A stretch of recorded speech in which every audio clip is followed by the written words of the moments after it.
This video is sponsored by RM Risk Management.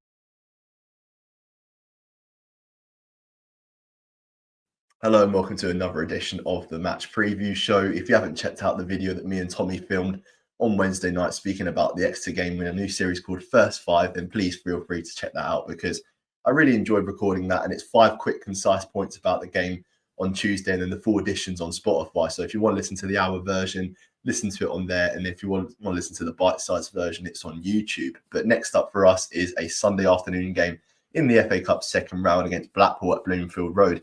And it's Steve Bruce, who's the manager of Blackpool, someone that the Blues fans know very well, was our manager from 2001 to 2007. He managed 269 games for Birmingham. I think only 3 other Birmingham managers have managed more games than that. So he's someone that's familiar with the club, and now he's in charge of Blackpool. And when he actually came into the club, talking about Blackpool, he was really good to start off with, 4 wins in a row in League One. But then they went on a winless run of 8 games. So it took them until the Bristol Rovers game to win 2-0 in their last game to get back to winning ways. And now they face us in the FA Cup. And in terms of Blackpool and Birmingham's history with them, it's been a bit of an up and down record. I mean, we had that 6-1 thrashing under Lee Bowyer. I remember when we lost 6-1. It was a really miserable day. Me and Tommy spoke about it on the podcast yesterday. That was kind of a feeling then that epitomised that we weren't really going anywhere before Nighthead came in. But now, obviously, there's that renewed sense of optimism. And, yeah, Blackpool, they've had a bit of a shaky start this season because I remember they had a 4-4 game against Cambridge when Richard Keogh was their caretaker manager. It was all a bit chaotic. And then Steve Bruce came in and they started winning games, but they've steadily dropped down the table and they find themselves in 16th place now. So hopefully we can build on the Exeter game. And to get a perspective on it from the Blackpool side, we spoke to Tom from UTMP podcast to see what he thinks of the team so far this season, his thoughts on Steve Bruce, and also a score prediction for the game as well. Overall, it's been a mixed start to the season for Blackpool fans. We started off with Neil Critchley, gave him 1 game. Then we put Caretaker in charge and ended up trying something different to mixed results. Couldn't buy a win, ultimately. Then Steve Bruce came in, won his first 4.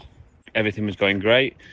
We had the chance to go second in the league behind you boys and ended up conceding in the last minute to Lincoln. And then from there, we went on a bad run again, struggled to get a win. I know that Steve Bruce is well known for his patches of wins and then patches of losses, and that seems to be how it's played out so far for him. But a win this midweek at Bristol Rovers, which is not an easy place to go. A solid enough performance where we've seen little bits of positivity coming back into play. Goals change games, wins change confidence.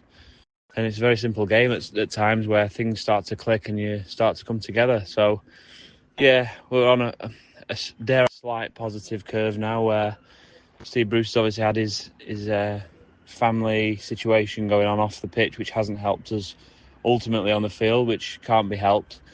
But he's back now. Performances have started to take a turn, and then we've won the game on Tuesday. So hopefully now we can start to look upwards again. And ultimately, we just want a cup run. I think we've not made, we've not had much of a cup run and played big Premier League teams for a long time. I think the last time we actually played a Premier League team was Arsenal, and that was in the boycott era, 2018-19 sort of time. So yeah, we could really do with something to get excited about whilst we're marooned in mid-table. But we're not giving up on the playoffs just yet, so we'll see what happens. In terms of setup, I would say we're a classic 4-4-2 unit. Big man, little man up front. Some good wingers, one with pace, one with trickery. And then the midfield is where it all happens. So Lee Evans, the key man. Taller than you'd think, stronger than you'd think, really good on the ball. Gets things ticking. And alongside him, I would expect Ollie Norburn to slot in there, who's coming back into form.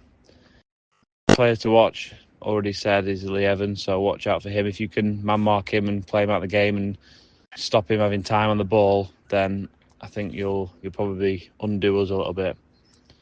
In terms of a score prediction, I'm going to go for a draw, 1-1. And you're catching me out on my FA Cup knowledge. I don't think there's replays, is there? So it'll go to extra time and penalties. I think we might lose in extra time. Hold the pool. So that was Tom there. And in terms of the Birmingham team news for this game, I reckon there could be about 4 changes to the side because I know that Chris Davies doesn't like to make many changes to his starting 11, but because of the amount of fixtures that we've got from now until the end of the year, you know, playing twice every week up until the new year, I feel like some changes do have to be made. And that's starting off in goal, where I think Bailey Peacock-Farrell will come back into the team for Ryan Alsop. I think Ryan Alsop's really nailed down that number one position, isn't he? He's his own. And Peacock-Farrell's still a very good goalkeeper, but Alsop maybe less prone to a mistake. But hopefully Peacock-Farrell can come back into the team and put in a good performance for us on Sunday. And a back four, I'm going to go with Cochrane at left back, you know, Mr. Consistent, as the Birmingham social media team like to call him. And the two centre backs, I'm actually going to go with Ben Davis and Dion Sanderson, with Dion Sanderson coming back in the team. And then Christian Bielik as a right back again. I know that the shape is a bit different in and out of possession, where, you know, out of possession, it looks like we're a four at the back, and then in possession, the three at the back. That was the case against Exeter. And I don't know whether it's a short-term thing to kind of match Exeter's system, or it's going to be a thing where we go back to right backs, you know, such as Ethan Laird and Taylor Gardner-Hickman. But I do kind of like Bielik in that right back position, because I feel that he offered something different, you know, real control on the ball, very rarely lost possession in the game. And with Dion Sanderson coming back into the team at centre-back, I feel that a three at the back shape may actually suit his system a bit more, because Dion Sanderson was much better playing at three at the back than four at the back. I think the John Eustace days really highlighted Sanderson's capabilities when playing in a back three. And I think with a bit more protection, he could do quite well. So I'd like to see him feature in that system. And then in front of the back four or back three, whichever way you want to look at it, I'm going to go with Mark Leonard and Iwata, because Pake's someone that I imagine will play a lot of games from now till the end of the season. You've got to kind of try and rest these players when you can. Same for Christophe Clara, who I'm predicting to drop out of the team because he's played every game this season, I think, apart from one, which is the Reading game where he was on the bench, this first game of the season. So it's all about rotation, keeping everybody fresh. And Mark Leonard's someone that has been desperate for minutes, isn't he? You really want to see him play a sustained run of games, but because of the form of Pake and Iwata, that's been really hard to come by. So I'm going to go with Pake dropping out of the team, someone that represented the Korean Republic when he went away on international duty. So maybe a bit of rest could do him some good. Next to Iwata, and hopefully another screamer from outside the box, that would do. And then the attacking three that's in behind the striker, I'm going to go with Jay Stansfield, Williamson and Anderson, which is kind of the same as what it was against Exeter. And I feel like we need to build up that familiarity, don't we, with the midfield three and behind the striker, because there was a lot of times in the Shrewsbury game where we didn't really know what we were doing, that the patterns were struggling quite a bit. So as much as we can sort of play it around and play quick football, it's got to be possession with a purpose, which is the mantra that Chris Davis set out at the start of the season. So with that familiarity, I'd like to see the same midfield three starting again and actually supporting Lyndon Dykes, so I'm going to put as the striker instead of Alfie May in this game, because Alex Cochrane was putting in some fantastic crosses against Shrewsbury and against Exeter.